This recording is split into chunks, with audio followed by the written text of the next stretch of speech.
So yun mga ka-farmers, ito na yung finished product natin sa ating tanim na sili. And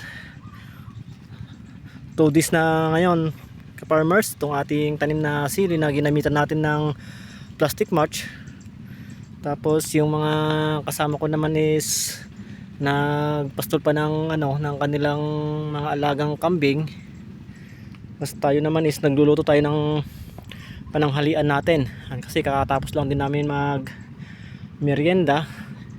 Ito yung niluluto natin guys. Meron tayo dyan na ampalaya, yung dahon ng ampalaya tsaka bunga yung maliliit.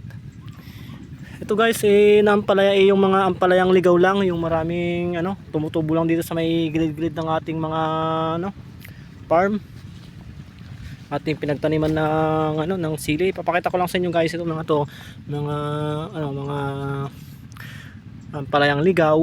Ayan sila maraming guys. Ayan, libre lang guys mga yan ampalayang ligaw.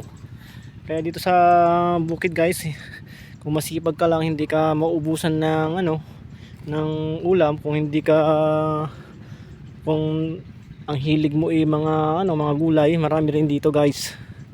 Ayan, tapos meron din tayong papaya, pinagbaltan ng papaya na kinuha din natin dun sa may farm.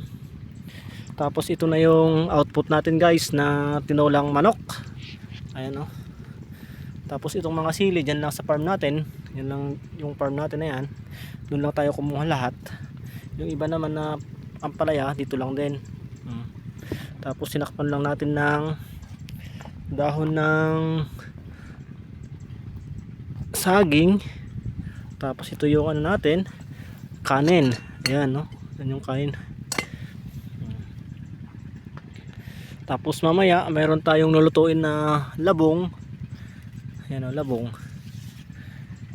Ayan. Ganito lang naman guys yung ginagawa namin dito sa farm. Nagtatanim-tanim lang. At least itong tanim na to guys is hindi tayo nangangamuhan, sarili natin tong sili na to. Kaya meron din tayo mga kasama dito na kaibigan na pinapasahuran.